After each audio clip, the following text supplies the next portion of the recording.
यदविद्याविलासेन भूतभौतिकसृष्टयः तं नौमि परमात्मानं सच्चिदानन्दविग्रहम्।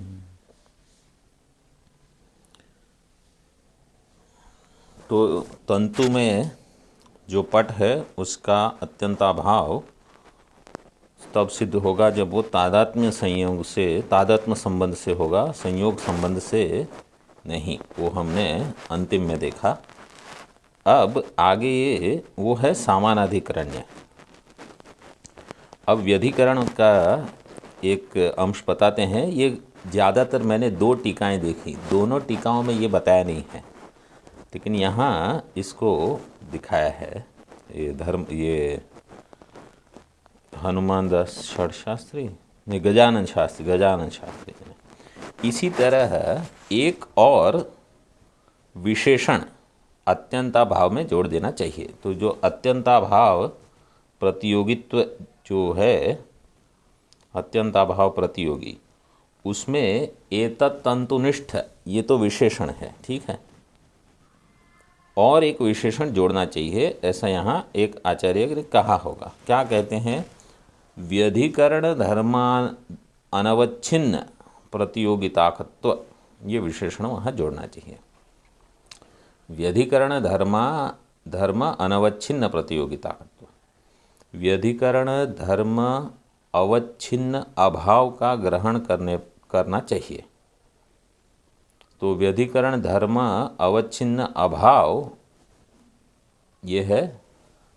ऊपर तो लिखा है धर्म अनवच्छिन्न, नीचे लिखा है कि धर्म अवच्छिन्न का अभाव। अनवच्छिन्न ये उनका मुख्य कहने का अभिप्राय है। उससे क्या होगा? अर्थांतर नहीं होगा उससे। कैसे वो बताते हैं। तथा ही तंतु पर तादात्म्य संबंध से तथा पटत्व धर्म से पट का अत्यंताभाव न रहने पर भी घटत्व धर्म से वह रहता है। वह मतलब अत्यंताभाव। तंतु पर देखो, तंतु में पट जो है वो तादात्म्य संबंध से होता है, और पट जो है वो पटत्व धर्म वाला है, ठीक है। तो तंतु पर तादात्म्य संबंध से तथा पटत्व धर्म से, पट जो है इसमें दोनों घटेंगे, तंतु के साथ तादात्म्य संबंध और पट में पटत्व धर्म। पटत्व धर्म से पट का अत्यंताभाव न रहने पर भी घटत्व धर्म से वह अत्यंताभाव रहता है, क्योंकि घटत्वेन पटो नास्ति। इस तंतु पर घटत्व रूप से पट नहीं है, ऐसी प्रतीति होती है। हमारा यहाँ इनका कहने का प्रयोजन क्या है कि घटत्व रूप से कपालिका में घटत्व रूप से घट नहीं है, पटत्व रूप से घट भी नहीं है। तो व्यधिकरण रूप से भी वो वहाँ नहीं है। घटत्वेन पटो नास्ति। इस तंतु पर घटत्व से पट नहीं है, ऐसी प्रतीति होती है। मतलब ये तो सबको मान्य है कि पटत्व रूप से वहाँ घट नहीं है, या घटत्व रूप से पट नहीं है। अर्थात घटत्वेन पटो नास्ति, इस अभाव की पट में रहने वाली जो प्रतियोगिता, वह पट के व्यधिकरण, पट पर न रहने वाला घटत्व, पट में जो मतलब घट हमेशा घटत्व के साथ रहेगा। घटत्व धर्म वाला जो रहेगा उसी को घट कहोगे, और पटत्व धर्म वाला जो रहेगा उसी को पट कहोगे। तो अगर घटत्व धर्म नहीं है तो आप उसको घट नहीं कह सकते।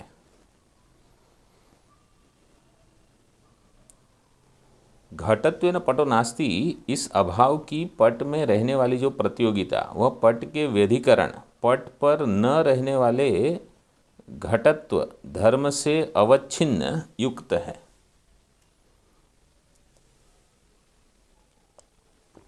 पट पर न रहने वाले घटत्व धर्म से अवच्छिन्न है। तो पट पर घटत्व नहीं है, ठीक है, तो वो पट का व्यधिकरण धर्म है।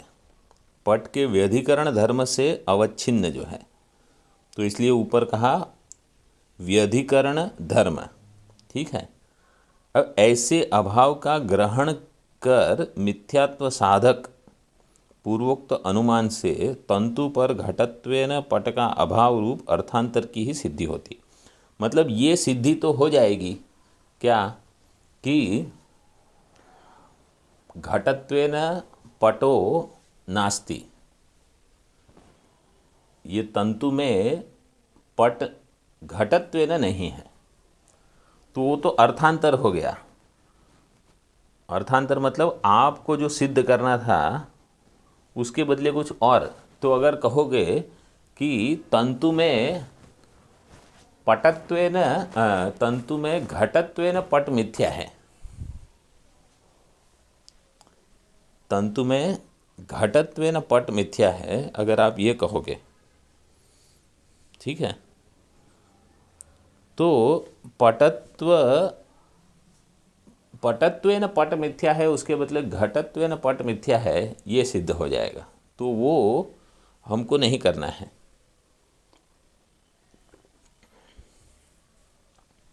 इस दोष के निवारण के लिए क्या करना है? निवारणार्थ व्यधिकरण धर्म से जिसकी प्रतियोगिता अवच्छिन्न नहीं है, मतलब व्यधिकरण धर्म अनवच्छिन्न प्रतियोगिताकत्व, इतना विशेषण लगाकर अत्यंताभाव का ग्रहण करना चाहिए, जिससे व्यधिकरण धर्मावच्छिन्न अभाव को लेकर अर्थांतर सिद्धि रूप दोष उपर्युक्त अनुमान पर नहीं आता। जिससे व्यधिकरण धर्मावच्छिन्न अभाव को लेकर अर्थांतर सिद्धि का दोष इस अनुमान में नहीं होगा, क्योंकि जब उस अभाव का ग्रहण नहीं हो सकेगा। अब उस अभाव का ग्रहण नहीं हो सकेगा। किस अभाव का? कि घटत्वेन पटो नास्ति। तो पट का जो अभाव आप बोल रहे हो घटत्वेन, उसका हम ग्रहण नहीं करना चाहते। हम पटत्वेन पट के अभाव का ग्रहण करना चाहते हैं। ये कहने का प्रयोजन ये है कि आप जिसका मिथ्यात्व सिद्ध करना चाहते हो उसका वैसा ही मिथ्यात्व सिद्ध करना है जैसा आप व्यवहार में आप उसको समझते हो।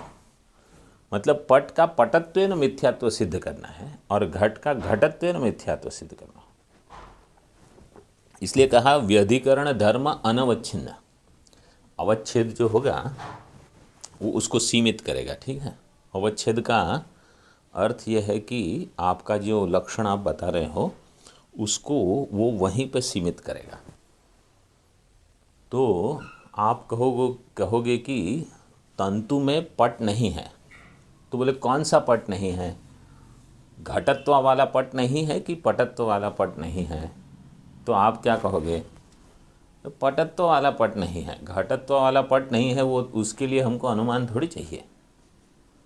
तो इसके लिए ये उन्होंने डाल दिया वहाँ कि व्यधिकरण धर्म अनवच्छिन्न प्रतियोगिताकत्व, उसका अत्यंत अभाव। मतलब जो व्यधिकरण धर्म से अवच्छिन्न है वैसा नहीं, इसलिए व्यधिकरण धर्म से अनवच्छिन्न। जो समान अधिकरण से अवच्छिन्न है वैसा, और जो संयोग संबंध से नहीं, जो तादात्म्य संबंध से। संयोग संबंध, तादात्म्य संबंध, इसमें क्या भेद हो गया? जब संयोग संबंध कहते हो तो दो चीज़ें हैं, जैसे हस्त का पुस्तक के साथ संयोग संबंध होता है, तो एक दूसरे को स्पर्श करते हैं। मतलब दो भिन्न भिन्न चीज़ें हैं जो एक दूसरे से भिन्न रह सकती है, लेकिन कुछ समय के लिए एक दूसरे के पास आई है, तो उनका संयोग संबंध हुआ है। ये संयोग संबंध है। और तंतु और पट में ऐसा नहीं है कि दो भिन्न भिन्न चीज़ें हैं, एक तंतु नाम की चीज़ें हैं, एक पट नाम की चीज़ है, और दो एक दूसरे के साथ एक जगह जुड़े हुए हैं और बाकी जगह जुड़े नहीं हैं, ऐसा नहीं है। तो समवाय संबंध या तादात्म्य संबंध जो कहते हैं, मतलब वो पूरी तरह जुड़ गए हैं कि एक ही चीज़ दिखती है, दूसरी चीज़ नहीं दिखती। जैसे लोह पिंड और सोना अग्नि, या सुवर्ण और उसका अलंकार, ऐसे।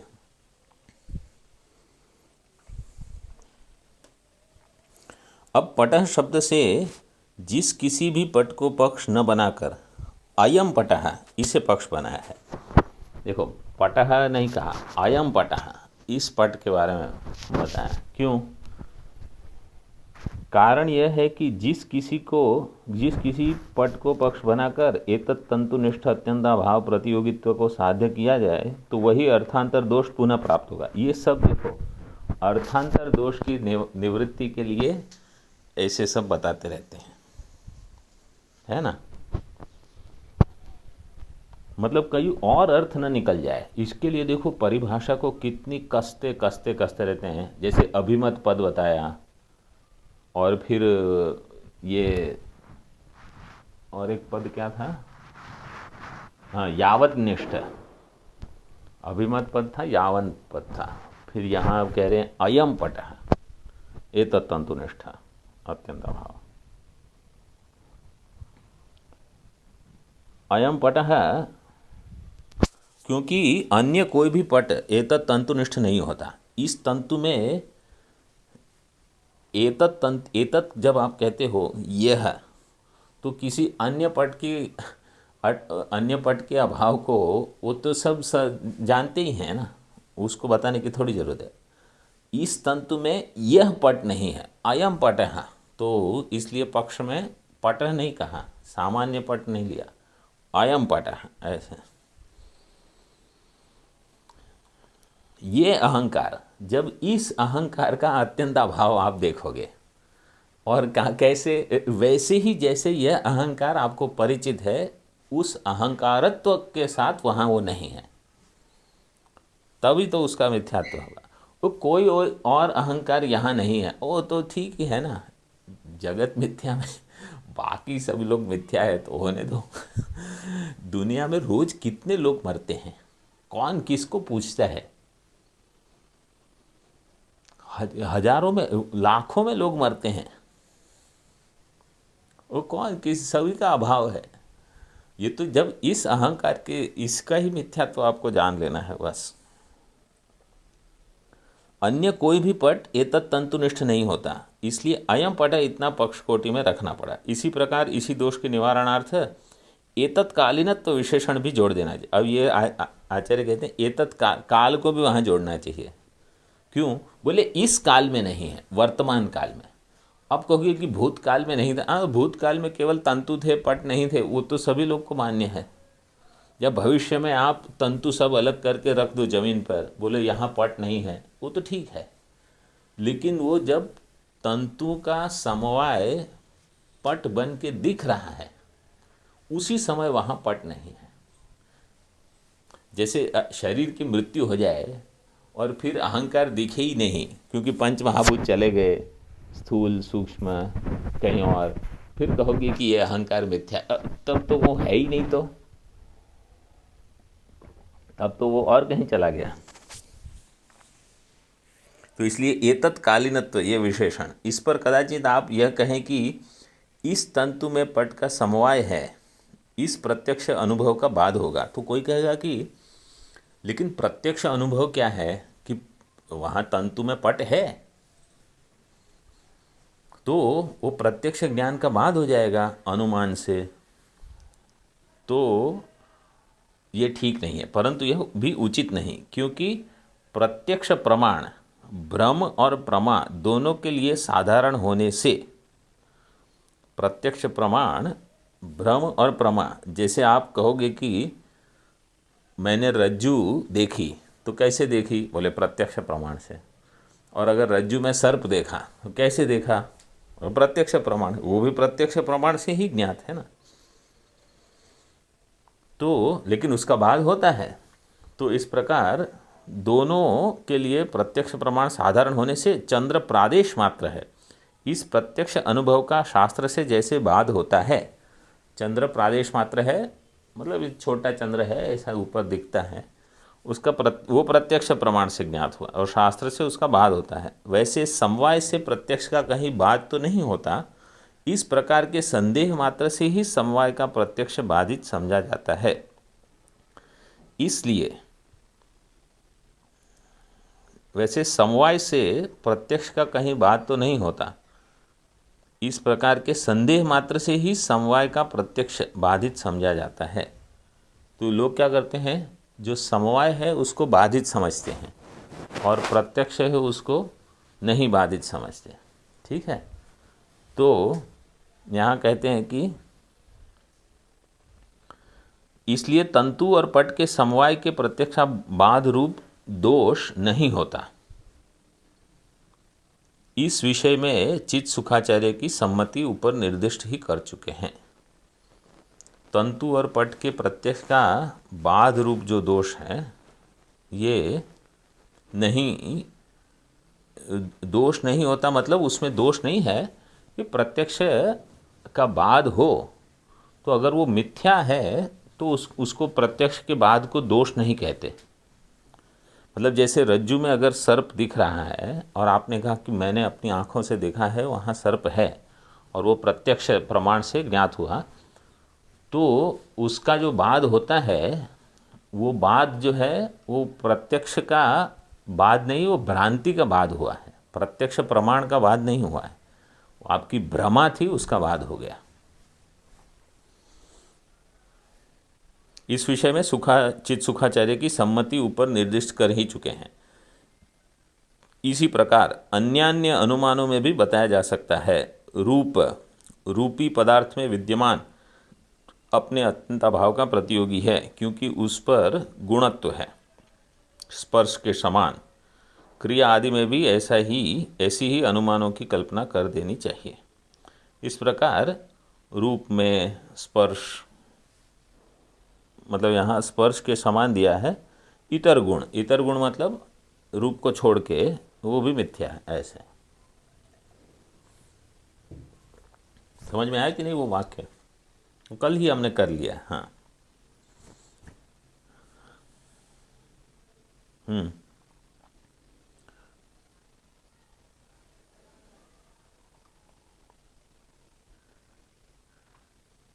प्रत्यक्ष मतलब क्या? हाँ हाँ, ईदंत्वेन। हाँ, तो यहाँ इसलिए देखो क्या कहा है, प्रत्यक्ष का बाद रूप दोष नहीं होता। प्रत्यक्ष के बाद का मतलब प्रत्यक्ष प्रमाण जो है उसके बाद का दोष नहीं आएगा यहाँ। क्यों? क्योंकि वहाँ प्रत्यक्ष का जो ज्ञान हो रहा है, जैसे ईदंत्वेन अगर आप कहो कि इदम रजतम या अयम सर्पः, तो उसमें जो इदम है उसका तो बाद नहीं होता, जो दूसरी चीज़ है उसका बाद होता है, क्योंकि वो तो अज्ञान से दिख रही है। इसी प्रकार क्रिया आदि में भी ऐसे ही अनुमानों की कल्पना कर लेनी चाहिए। अब कहते हैं किंतु आपका यह मिथ्यात्व अनुमान संघट इत्यादि प्रत्यक्ष प्रमाण से बाधित होता है, यह शंका और उसका समाधान ग्रंथकार स्वयं करते हैं। न च घटादेर मिथ्यात्वे संघट इति प्रत्यक्षेण बाधः। वो कहते हैं कि अगर आप कहोगे कि घट मिथ्या है, अब देखो पहले तंतुपट चल रहा था, अब घट, उसके पहले इदम रजतम, तो आप समझ लो कि दृष्टांत तो यहाँ वहाँ करते हैं, सब में समान है। घट के मिथ्यात्व होने पर सन घटः मतलब घटा सन, आप कहते हो सन घटा मतलब घटो अस्ति, तो घटो अस्ति आप कहते हो और फिर आप कहते हो कि घट का वहाँ घटो नास्ति, घट का बाद हो गया, तो घटो अस्ति सही है कि घटो नास्ति सही है?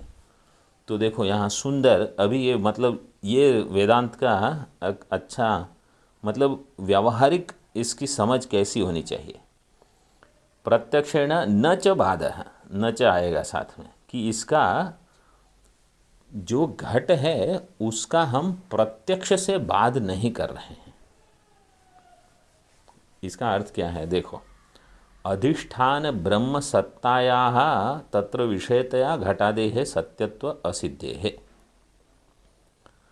अधिष्ठान ब्रह्म की सत्ता जो है, उस अधिष्ठान ब्रह्म की सत्ता में घट का बाध हो रहा है, उसमें घटादि का सत्यत्व उसकी असिद्धि कर रहे हैं। अधिष्ठान जो मतलब सन घट में सन जो है सत, क्योंकि पुल्लिंग है इसलिए सन आएगा, अगर वो नपुंसकलिंग होता तो सत होता। तो अधिष्ठान रूप जो ब्रह्म सत्ता है उसका जो विषय वहाँ घट आदि है, तो सन घट हमें सत का बाध नहीं कर रहे हैं, घट का बाध हो रहा है। फिर आगे कहते हैं न च निरूपस्य ब्रह्मणः कथम चाक्षुषादि ज्ञान विषयता इति वाच्यम। अभी आप कहोगे कि घटो अस्ति, इसमें जो दिख रहा है इसको ठीक से पकड़ना। घटो अस्ति, इसमें क्या दिख रहा है? घट दिख रहा है कि चेतन ब्रह्म दिख रहा है? बोले ब्रह्म दिख रहा है, क्योंकि ब्रह्म ही है, घट तो है नहीं, आपने कह दिया। तो ब्रह्म नहीं है तो घट है, तो क्या दिख रहा है? तो बोले घट दिख रहा है। बोले अरे ब्रह्म दिख रहा है। अगर ब्रह्म दिख रहा है तो ब्रह्म स्वरूप है कि निरूप है? तो निरूप है। तो अगर निरूप ब्रह्म है, मतलब ब्रह्म जिसका कोई रूप नहीं है, उसका चाक्षुष विज्ञान कैसे होगा? निरूपस्य ब्रह्मणः कथम चाक्षुषादि ज्ञान विषयता, चक्षु आदि ज्ञान का विषय ब्रह्म कैसे होगा? बोले इति न च वाच्यम, ऐसा मत कहो। क्यों? निरूपस्यापि रूपादेह प्रत्यक्ष विषयत्वात्। निरूप ब्रह्म भी प्रत्यक्ष का विषय हो सकता है। अब ये वेदांतिन एक कुछ अलग मूड में है अभी। वो कहते हैं निरूप ब्रह्म का भी वहाँ प्रत्यक्ष होगा। कैसे? बोले निरूपस्य अपि रूपादेह प्रत्यक्ष विषय। रूप जो है, देखो घट जो है वो स्वरूप है कि निरूप है? घट जो है वो स्वरूप है, ठीक है। घट का जो रूप है वो स्वरूप है कि निरूप है?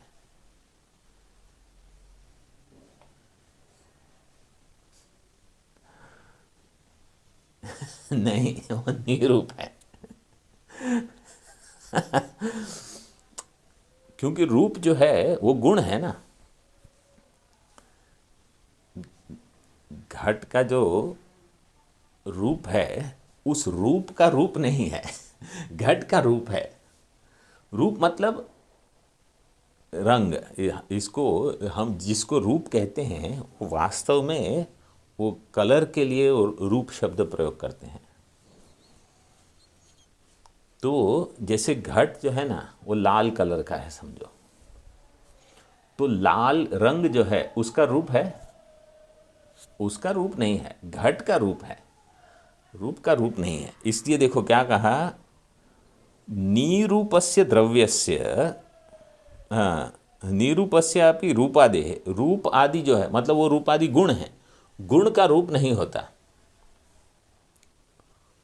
जो गुण है, शब्द स्पर्श रूप रस गंध, ये सब गुण हो जाते हैं, गुण का रूप नहीं होता, द्रव्य का रूप होता है। तो निरूपस्यापि रूपादेह प्रत्यक्ष विषयत्वात्, उसका प्रत्यक्ष विषय है। न च निरूपस्य द्रव्यस्य चक्षुरादि अयोग्यत्वम् इति नियमः। निरूपस्य द्रव्यस्य चक्षुरादि अयोग्यत्वम् इति न नियमः। जो निरूप द्रव्य है वो चक्षुरादि का अयोग्य हो ऐसा नियम नहीं है।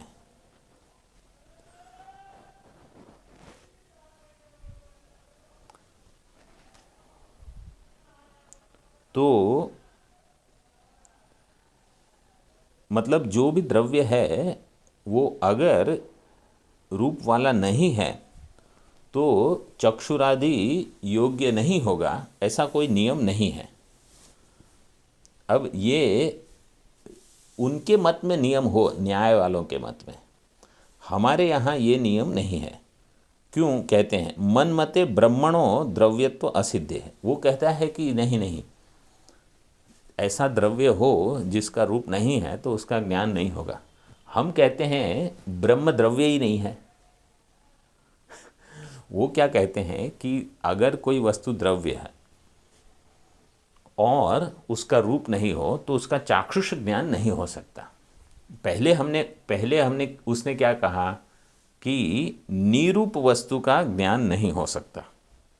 हमने कहा रूप जो है वो निरूप है, उसका चाक्षुष ज्ञान हो सकता है। तो उसने कहा है कि मैं निरूप द्रव्य की बात कर रहा हूँ, कि निरूप द्रव्य का चाक्षुष ज्ञान नहीं हो सकता। हमने कहा ब्रह्म निरूप है लेकिन ब्रह्म द्रव्य नहीं है, ठीक है ना। तो उसने क्या कहा, निरूप द्रव्य का चाक्षुष ज्ञान नहीं होगा। तो हमारा निरूप द्रव्य ब्रह्म जो है वो निरूप द्रव्य नहीं है, वो निरूप है, ठीक है।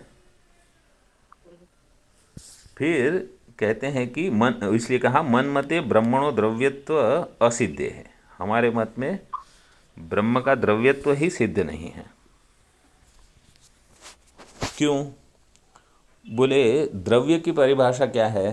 तो दो परिभाषा है उनकी, गुणाश्रयत्वम द्रव्यत्वम एक, दूसरा समवायी कारणत्वम व द्रव्यत्वम इति ते अभिमतम। ये आपका मत है कि जो गुणाश्रयत्व है वो द्रव्य है और जो समवायी कारण है वो द्रव्य है। बोले हमारे इसमें ब्रह्म गुणाश्रय नहीं है, तो ब्रह्म तो खुद ही निर्गुण है, वो गुण का आश्रय कहाँ बनेगा? गुण का आश्रय तो वो होगा ना जो सगुण होगा। तो देखो, नहीं निर्गुणस्य ब्रह्मणो गुणाश्रयता, निर्गुण ब्रह्म गुण का आश्रय नहीं हो सकता, इसलिए वो द्रव्य नहीं है एक। दूसरा आपने कहा समवायी कारण। बोले वेदांत वालों ने समवाय ही माना नहीं है। आपका समवाय कारण, और आप कहते हो समवाय नाम का एक नित्य पदार्थ है। हम कहते हैं ब्रह्म छोड़ के कुछ नित्य नहीं है और समवाय नाम की कोई चीज़ नहीं। पूरा तर्क वेदांत वाले अंत में सब उड़ा देते। महाराज जी कभी कभी कहते हैं इतनी मेहनत करके तर्क संग्रह पढ़ा सबका, तो ये इसके लिए, लेकिन बुद्धि को तीक्ष्ण करेगा वो, आपको बुद्धि तीक्ष्ण करवाएगा बस। तो ना भी समवाय कारणता, समवाय असिद्ध है, समवाय की ही सिद्धि नहीं है वेदांत में। तो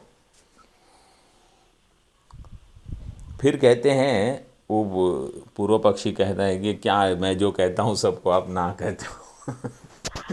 तो कहते हैं ठीक है, अस्तु वा द्रव्यत्वम ब्रह्मण है। अच्छा ठीक है, ब्रह्म को द्रव्य मान लो, मतलब अभ्युपेयवाद है। जब तुम कहते हो इसलिए मैं कहता हूँ ब्रह्म द्रव्य हो, चलो।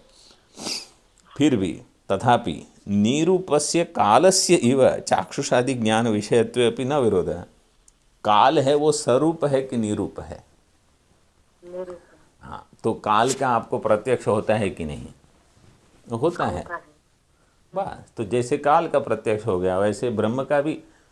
यहाँ कहने का प्रयोजन क्या है कि जो जो हमको ज्ञान हो रहा है, घट पट मनुष्य पुस्तक पुष्प और वृक्ष जो भी है, वास्तव में वो ब्रह्म ही है। ये सब कहने का प्रयोजन क्या है कि वास्तव में जो ज्ञान हो रहा है वो ब्रह्म। इसलिए देखो, प्रत्यक्ष प्रमाण में जो हमने देखा कि प्रमाता अवच्छिन्न चैतन्य, प्रमाण अवच्छिन्न चैतन्य के द्वारा प्रमेय अवच्छिन्न चैतन्य को जब प्राप्त करता है, मतलब सब में चैतन्य चैतन्य चैतन्य है। तो चैतन्य ही है लेकिन वो एक विशेषण के साथ है, प्रमाता से अवच्छिन्न जो चैतन्य। क्योंकि चैतन्य तो सभी जगह है ना, सब कुछ ही चैतन्य। तो कौन से चैतन्य की बात करते हो? तो प्रमाता से अवच्छिन्न जो चैतन्य है वो अवच्छिन्न। जब प्रमाण से अवच्छिन्न चैतन्य के द्वारा प्रमेय से अवच्छिन्न चैतन्य को प्राप्त करता है, उसको कहते हैं प्रमा हुआ। और प्रत्यक्ष प्रमाण की परिभाषा क्या की थी? चैतन्य ही, ज्ञानम। प्रत्यक्ष प्रमाण मुख्य अर्थ में तो उन्होंने कहा कि ये ज्ञान ही है, चैतन्य मात्र है। फिर उसमें चैतन्य में अलग अलग विशेषण जोड़ के कह दिया कि वो योग्यत्व हो और वर्तमान कालत्व हो, ये हो। लेकिन मुख्य तो कहने का प्रयोजन यही है कि ज्ञान जो है वो चैतन्य स्वरूप ही है और कुछ नहीं है। तो यहाँ भी कह दिया। अब इसका अर्थ देख लेते हैं।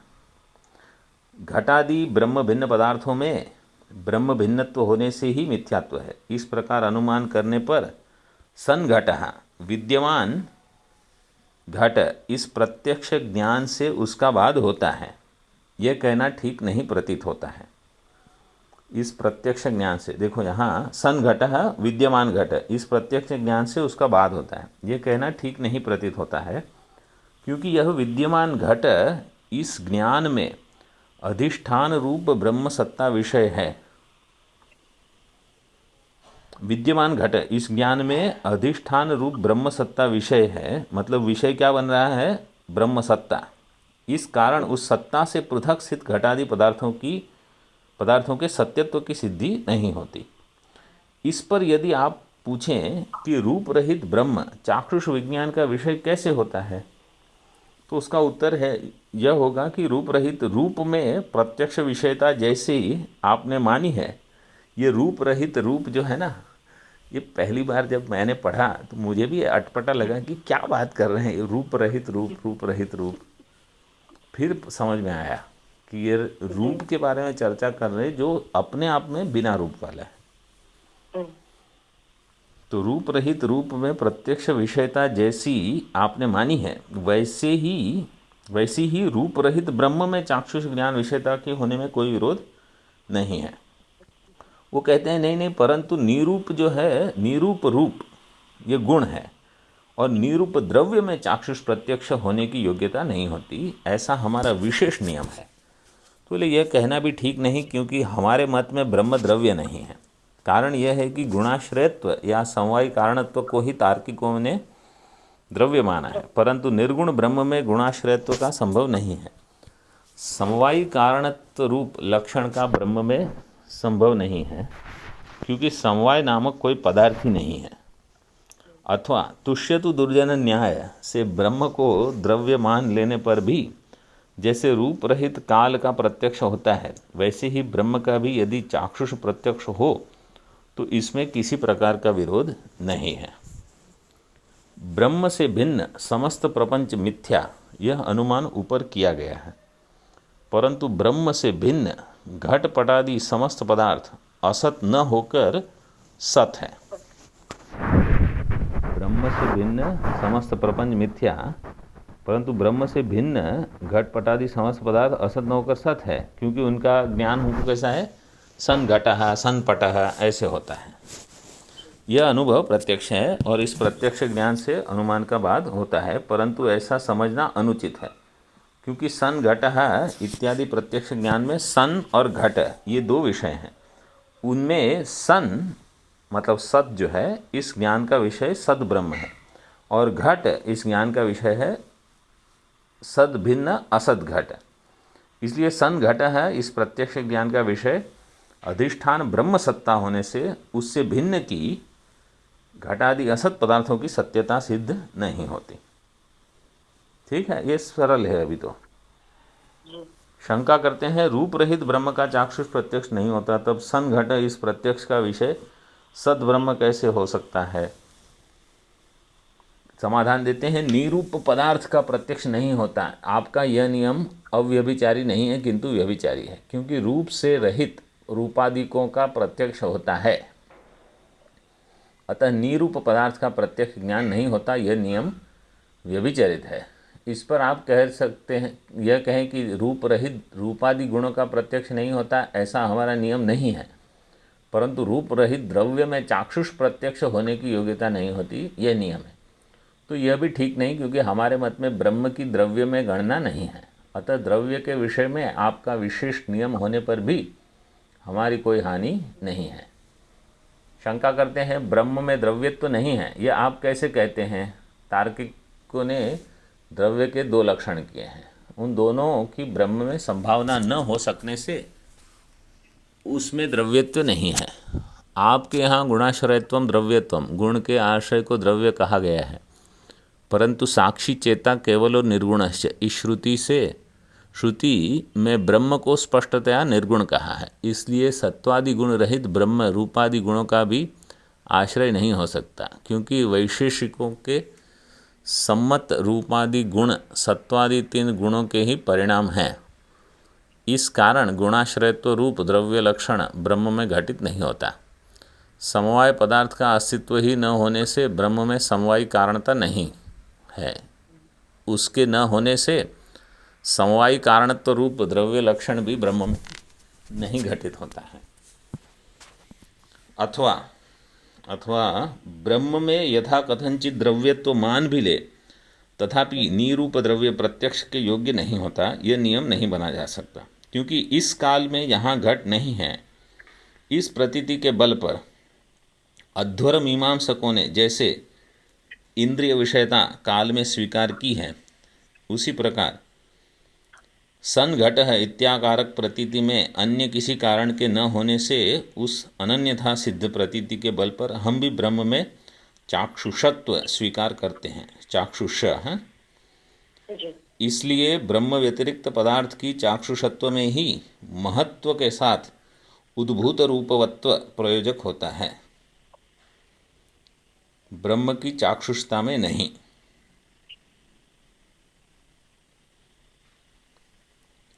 मतलब यहाँ अंतिम वाक्य क्या है? ब्रह्म व्यतिरिक्त पदार्थ की चाक्षुषत्व में ही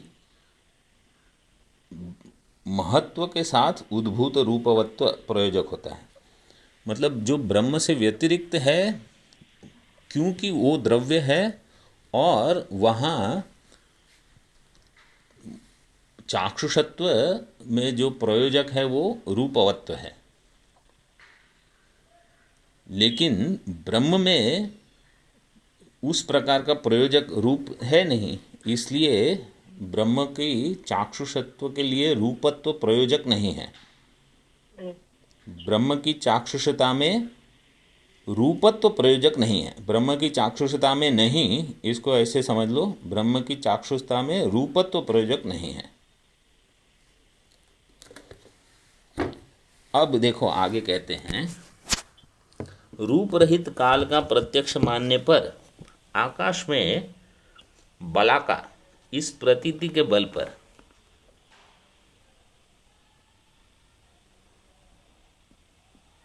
बला का मतलब क्रेन, बर्ड, मतलब एक कोई पक्षी है समझो, तो आकाश में पक्षी है, इस प्रतीति के बल पर आकाश का भी चाक्षुष प्रत्यक्ष कहना होगा। मतलब आप कहते हो कि काल रूप रहित है, ठीक है, रूप रहित काल का प्रत्यक्ष आप मानते हो, तो आकाश भी जो है वो रूप रहित है, उसका भी प्रत्यक्ष आपको मानना पड़ेगा। जैसे अगर आप कहो घट में ब्रह्म है, ठीक है, नहीं, ब्रह्म में घट है, तो ब्रह्म में घट जो भास रहा है, तो आप कहते हो ब्रह्म का प्रत्यक्ष होता है, घट का नहीं, घट मिथ्या है। तो आकाश में बला का, तो आकाश का भी चाक्षुष प्रत्यक्ष हो जाए। तो अभी उसका देखो दूसरा समाधान देते हैं, यद्वा त्रिविधम सत्वम पारमार्थिकम व्यावहारिकम प्रातिभाषिकम च, ये और कहीं नहीं आता, ये वेदांत परिभाषा, वेदांत सार में ये नहीं आता, पारमार्थिक व्यावहारिक प्रातिभाषिक, ठीक है, भगवत गीता में भी ये ऐसे प्रयोग नहीं हुआ है और उपनिषद में भी नहीं आता सीधे सीधे, मांडुक्य में भी ये शब्द नहीं है, यहाँ इन्होंने इसको ठीक ठीक स्पष्ट कर दिया है। पारमार्थिकम क्या है? सत्वम ब्रह्मण, पारमार्थिकम सत्वम ब्रह्मण, ब्रह्म का जो सत्व है, सत्यत्व है, वो पारमार्थिक है। व्यावहारिकम क्या है? बोले सत्वम, व्यावहारिकम सत्वम आकाश आदि, आकाश आदि का जो सत्व है वो व्यावहारिक, और प्रातिभाषिकम सत्वम शुक्ति रजत आदि, शुक्ति रजत का जो सत्यत्व है वो प्रातिभासिक है। यथा तथा च घटः सन् इति प्रत्यक्षस्य व्यावहारिक सत्व विषयत्वेन प्रामाण्यम। घट सन इसका प्रत्यक्ष जो है व्यावहारिक सत्व विषयत्वेन प्रामाण्यम। अस्मिन् पक्षे च घटादेः ब्रह्मणि निषेधो न स्वरूपेण किंतु पारमार्थिकत्वेन एव इति न विरोधः।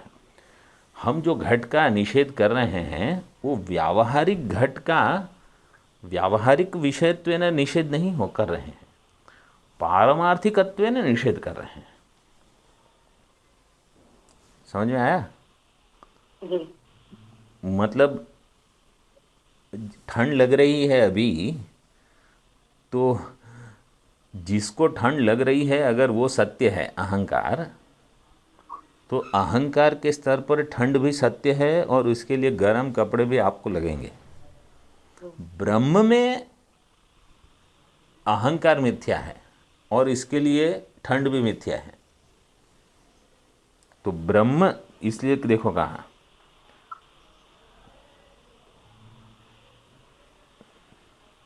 तथा च घट सन इति प्रत्यक्ष से व्यावहारिक सत्व विषयत्वेन प्रामाण्यम, वो तो प्रमाण है।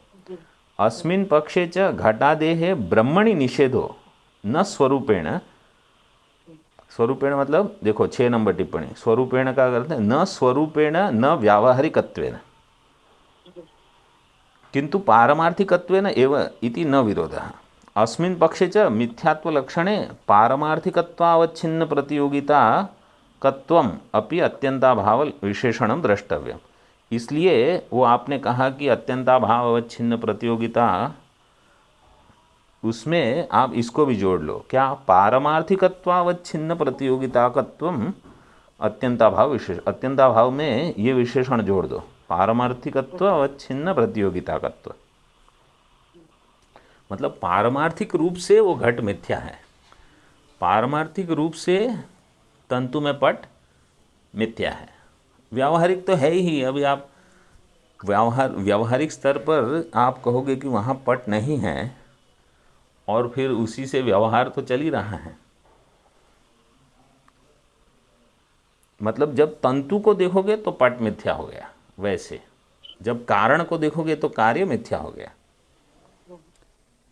तस्माद उपपन्नम मिथ्यात्व अनुमानम इति, इस प्रकार मिथ्यात्व अनुमान हो गया और अनुमान भी समाप्त हो गया। अभी हमारे पास केवल 2 मिनट है, अर्थ इसका पढ़ लो बस। अथवा पारमार्थिक, व्यावहारिक और प्रातिभासिक भेद से 3 प्रकार का सत्व है। ब्रह्म का सत्व पारमार्थिक है, आकाश आदि भूत भौतिकों का सत्व व्यावहारिक है, शुक्ति रजत स्वप्न गज आदि का सत्व प्रातिभासिक है। इस कारण घट सन इस प्रत्यक्ष का प्रामाण्य व्यावहारिक सत्व उसका प्रत्यक्ष का विषय होने के कारण है। घट का प्रामाण्य वो व्यावहारिक सत्व है, इसलिए प्रत्यक्ष विषय होने के कारण है। इस पक्ष में घटादि का ब्रह्म में स्वरूपतः निषेध नहीं किया जाता, किंतु परमार्थतः ही उसका निषेध किया जाता है। अतः कोई किसी प्रकार का विरोध नहीं होता। और इस पक्ष में पूर्वोक्त मिथ्यात्व के लक्षण में जिसकी प्रतियोगिता पारमार्थिकत्व से अवच्छिन्न है, यह विशेषण अत्यंताभाव में देना चाहिए। इस रीति से पूर्वोक्त मिथ्यात्व अनुमान सर्वथा उपपन्न है। ठीक है, अभी इसको बाकी है थोड़ा, वो कल करके फिर उपमान प्रमाण आरंभ कर देंगे, विवरण से करेंगे। ठीक है। ओम पूर्णमदः पूर्णमिदं पूर्णात् पूर्णमुदच्यते पूर्णस्य पूर्णमादाय पूर्णमेवावशिष्यते। ओम शांति शांति शांति।